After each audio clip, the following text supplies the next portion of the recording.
Panahon na naman ng tag-ulan, pwede bang wag ka nang makipagtaguan? Napapagod na ang dalawang paa ko sa kakalakad sa putikan. Sa may bukiran lang naman kita nasisilayan noon. Nahihiwagaan akong napunta papalapit sa iyong lokasyon. Kakaibang emosyon bumalot sa akin nung oras na yon. Ako ay namangha na luha na tuwa. Pumunta dali papabit-bit ang bayong alipabili nga pong 1 kilong baboy pati kangkong.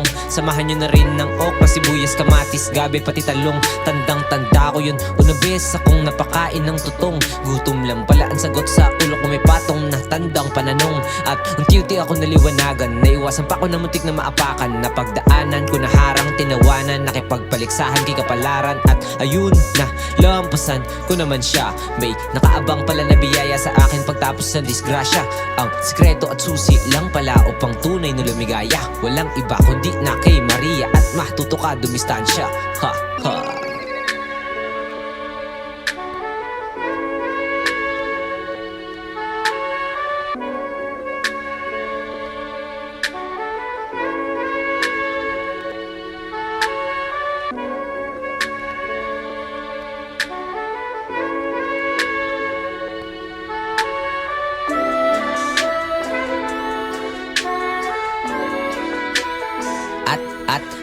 At dumating na ngayon ang tag-araw, ba't ba ang bagal mo?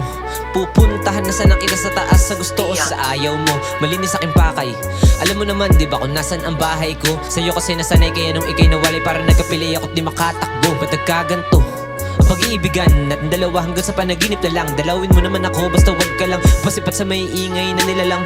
Doon tayo maglibang sa tahimik kong palasyo, magtawanan tayong para may kasama na payaso. Ako na bahala magpatapos sa pulang kabayo, basta wag ka na ulit lalayo ikay mangako. Tataniman kita ng pagmamahal na walang halaga katumbas. Ikaw lunas at sagot sa mga tanong ko, dating di ko malutas-lutas. Kahit pabutas-butas ang ginawang batas at bawal kita dalhin sa labas, sigaw ko pa rin na malakas na mahal kita kahit napakadami diyang ungas. Ang nakamasid, nakasubaybay sa ating pag-ibig, hanggang kailan kaya tayo may ipit? Sana pagising magbago ang ihip ng hangin, umayo na sa atin ngayon pa lang ay nasisilip ko na ang tanawin. Kung magsasaliksik pa sila ng gusto at ako takay papalawakin.